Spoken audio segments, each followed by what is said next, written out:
Hi, everyone. Welcome to another installment of Stream of Consciousness with Dr. B. These are my thoughts from me to you, things that I think about periodically, things that I think or that I would like to draw awareness to or bring your attention to. So, thank you for joining. And I hope that you get something out of this particular conversation. I think it's a very useful conversation. As you can see below, the topic today is: are you dealing with depression and what can you do about it? And so, depression is something that I think many people experience at some time in their life, one time or another. And one of the things about depression that is really interesting is we don't always realize when we are in a depressive state. I think that is so interesting because as people, we learn to work through whatever is coming towards us, whatever our problems are, we learn to work through them. I think it's just the nature of who we are as humans. And so oftentimes we forget to really check our feelings, check how we're doing mentally. We know that mental health awareness is like a big topic of conversation right now. And so many people, I'm so glad that since the time of COVID, people really have delved into mental health awareness programs, therapy programs, all those type of things so that they can get the assistance that they need. Not that everybody, is so far out that they require therapy. I think that therapy can be very useful on a regular basis. Sometimes we just need help processing through certain things. Sometimes we need help with um, pushing ahead and making certain decisions. And speaking to someone who is impartial can be a great help to that whole process. So, before we really get started, I want to say that, first of all, here is a disclaimer. This conversation is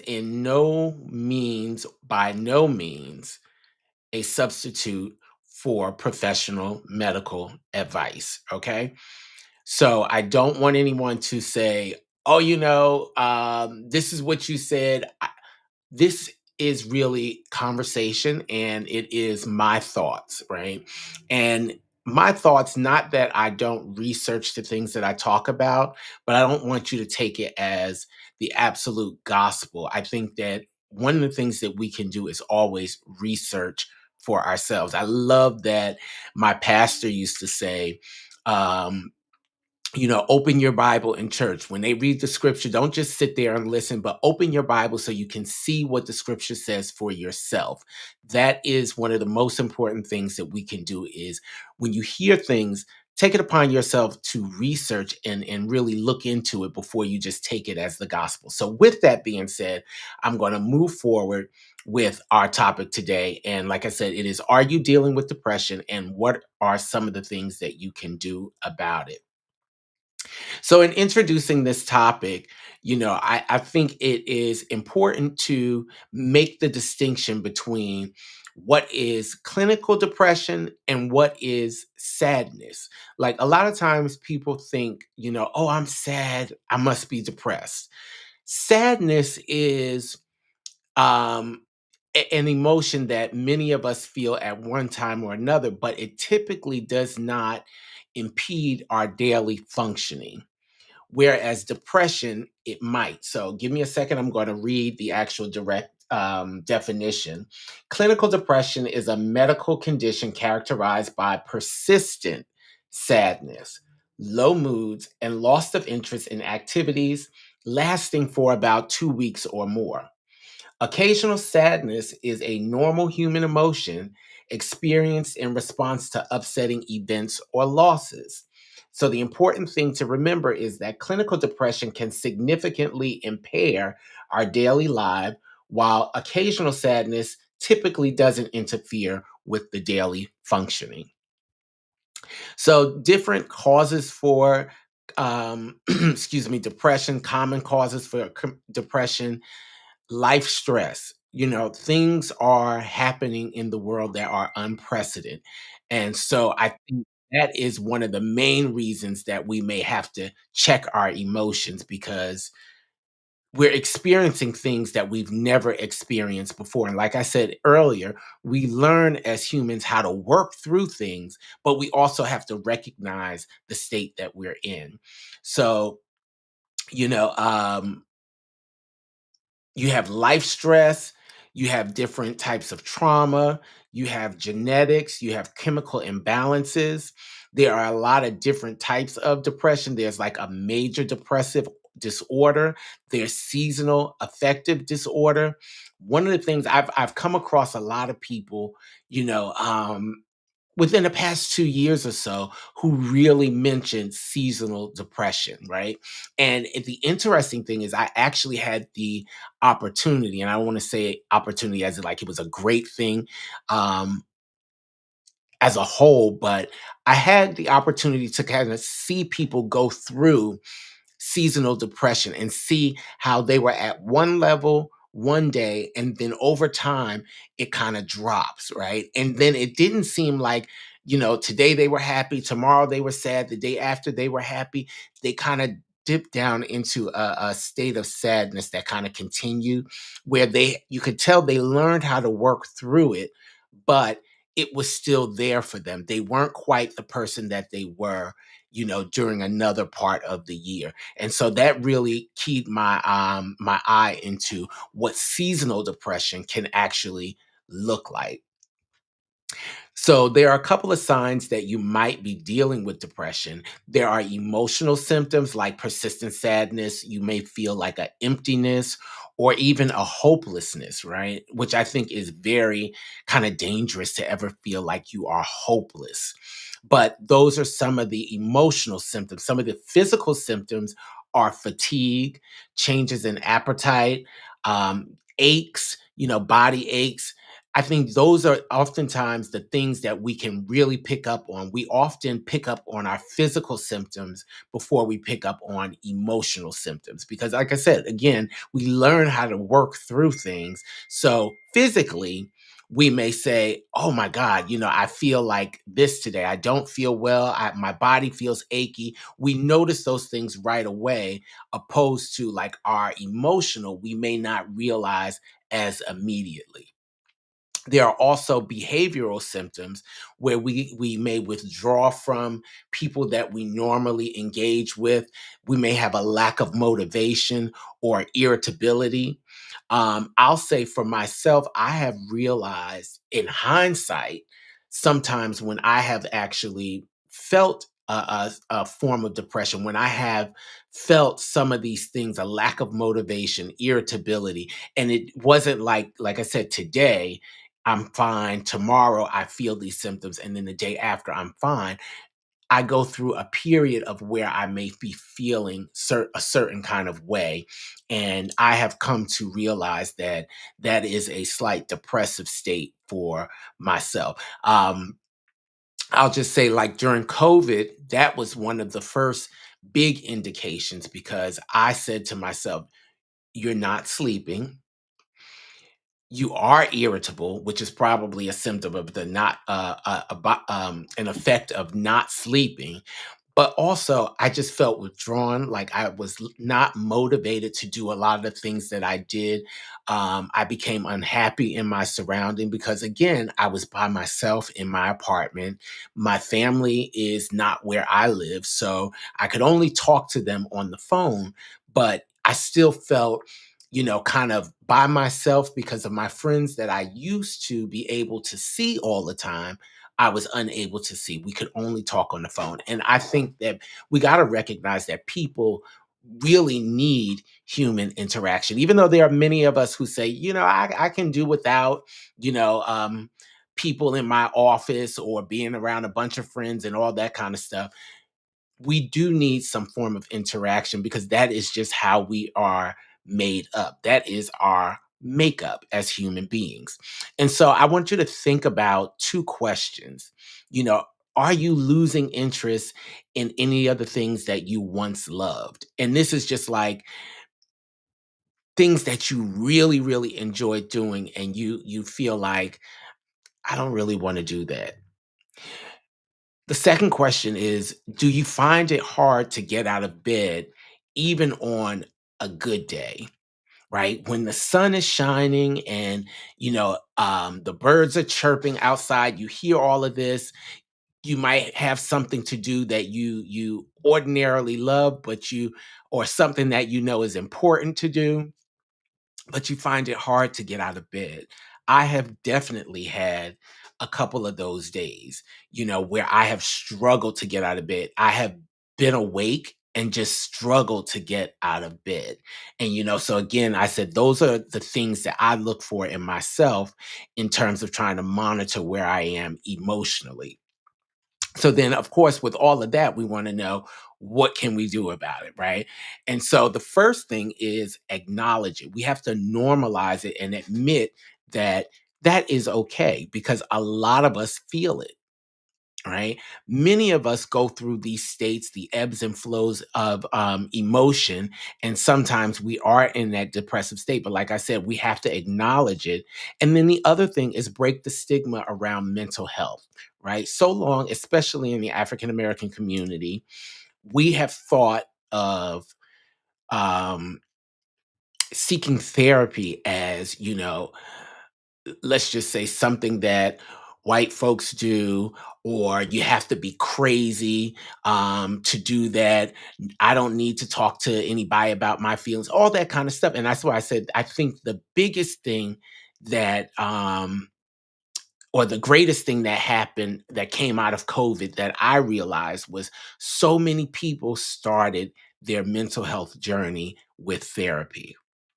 And that's not to say that you need to be in therapy for like 20 years, but they realized that something was not right and that they needed someone to help them kind of process through. And through that, I think in dealing with just the COVID issue, in talking to their therapist, they realized that there were other things that they could use help working through. And so I have a couple of friends that have been in therapy since the time of COVID, which I think is great. And then I think so many of them, I can really see the difference and the change in them in being able to move forward positively in their life.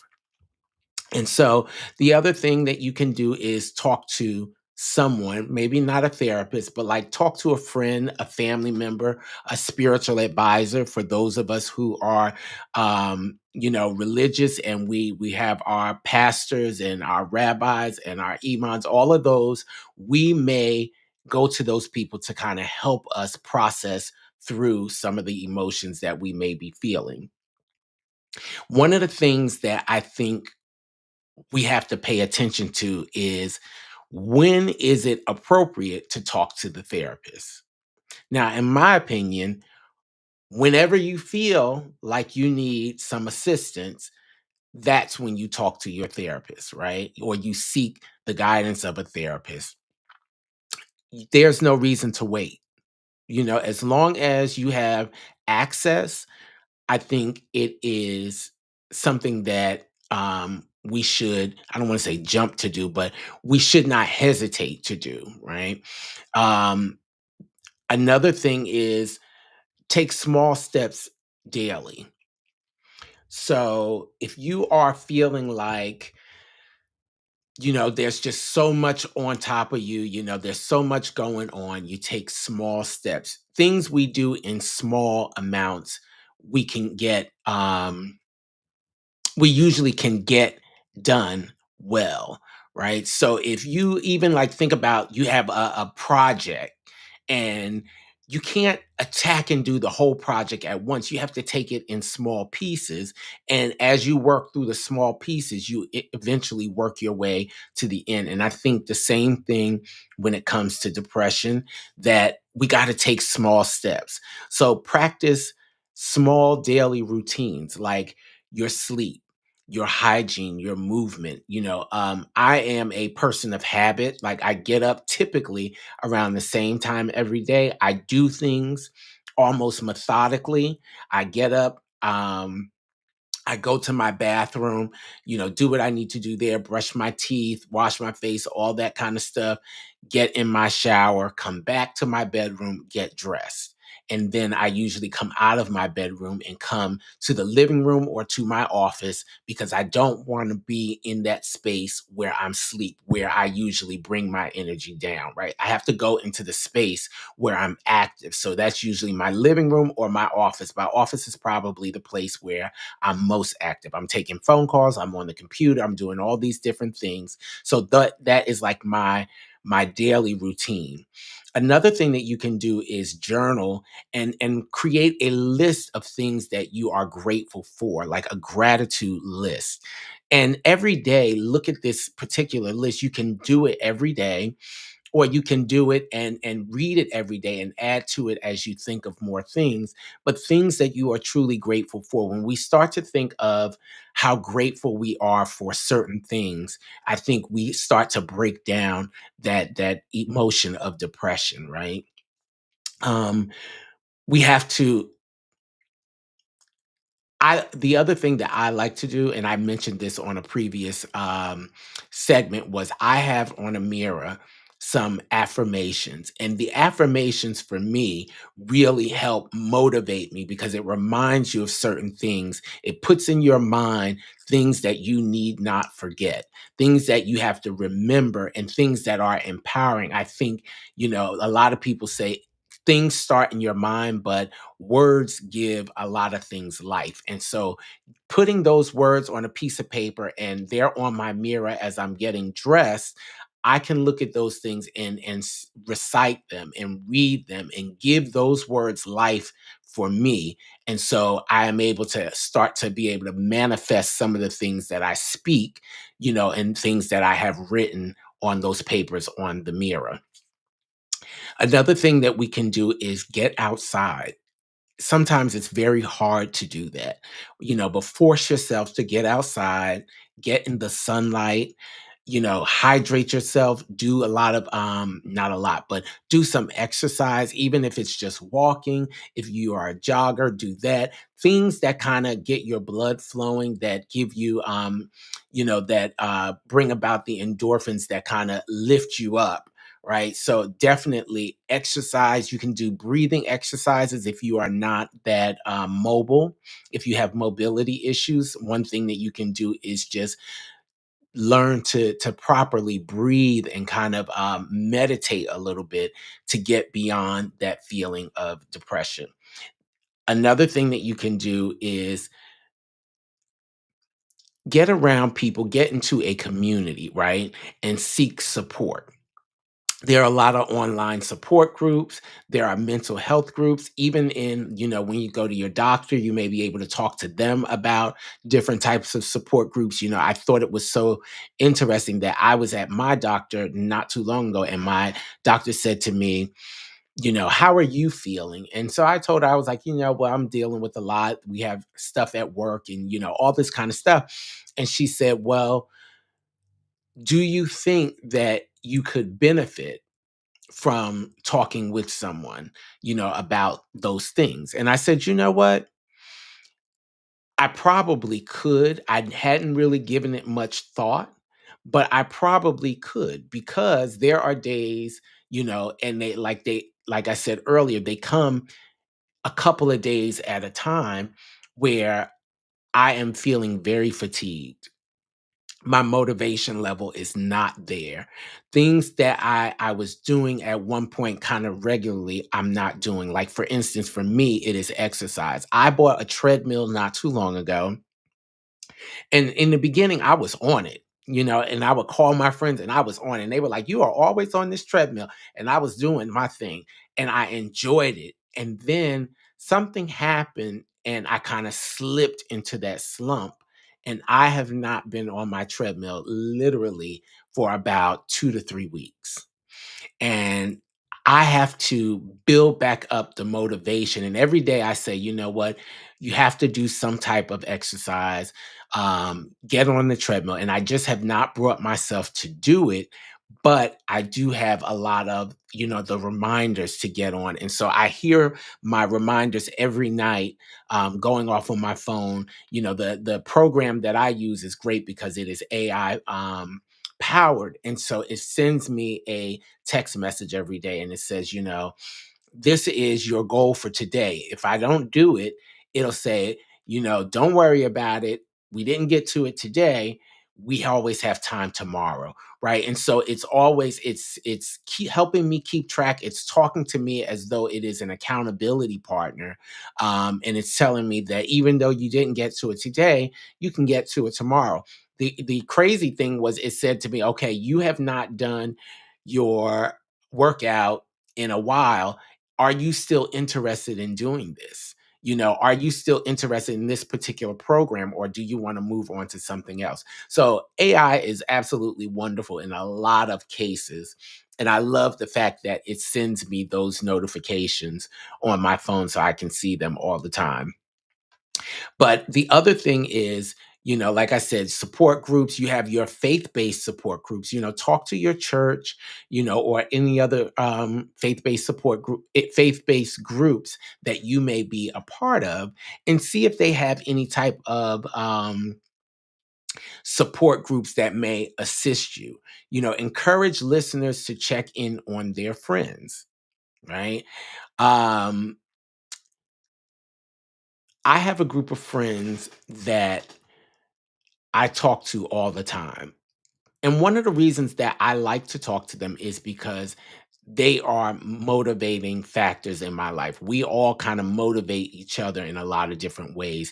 And I look forward to talking to them, to sharing things with them, and bouncing things off of them. So I think when you check in on your friends or when you talk to people regularly, you can see certain changes in them and you can recognize certain things. Um, I can definitely tell when certain ones are feeling a kind of way by how they move, when they're on the phone, the conversation that they have, things like that. And that it has come because I talk to them regularly, that I can now sense those changes. So check in on your friends, see how they're doing, ask them how they're doing when you know that they are going through certain things. Tap them on the shoulder and say, "Hey, how's everything going? I know you're dealing with this. How's everything? Is there anything that I can do to help you? Um, is there any word of advice?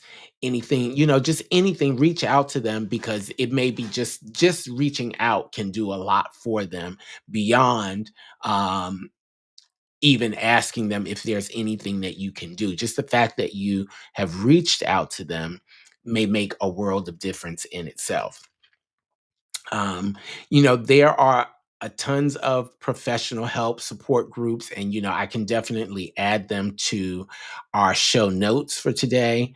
Um, and give you those resources. There are lots of resources, paid, free support groups, all those kind of things. And I will provide that information in the notes as well.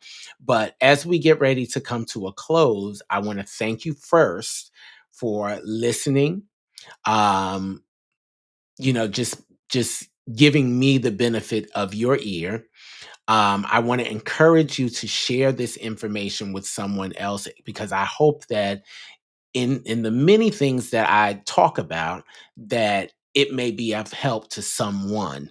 I think a lot of times we look at ourselves and we have our thoughts, and we think sometimes nobody wants to hear what we think about certain things, right? And that's quite possible. A lot of people may not. They may care less what you have to say, but there may be somebody whose ear may be pricked by something that you said, something that may jog something in their mind.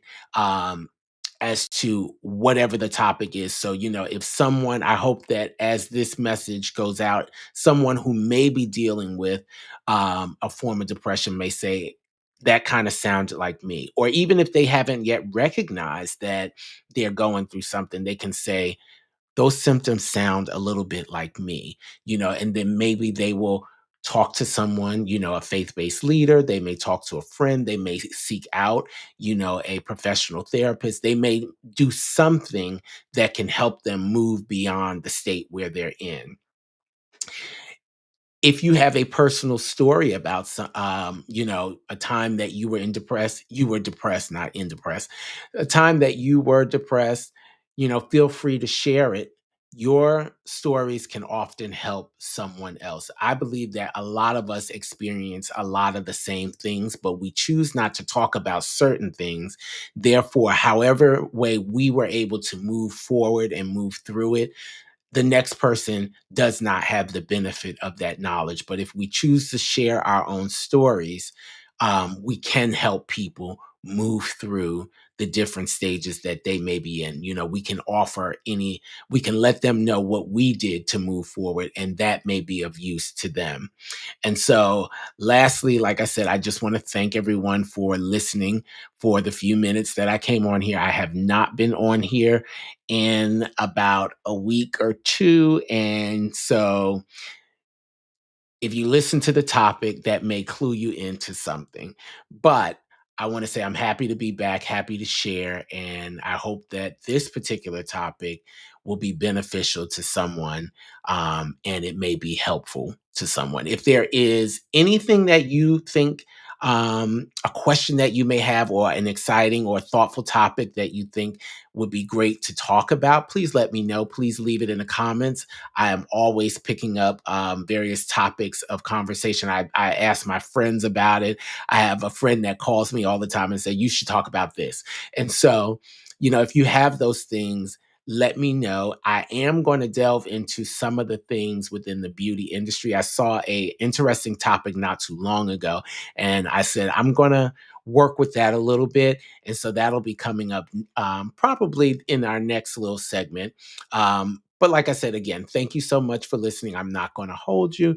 I want to thank you and appreciate your time. Talk to you soon. This is Dr. Broadnex with Stream of Consciousness.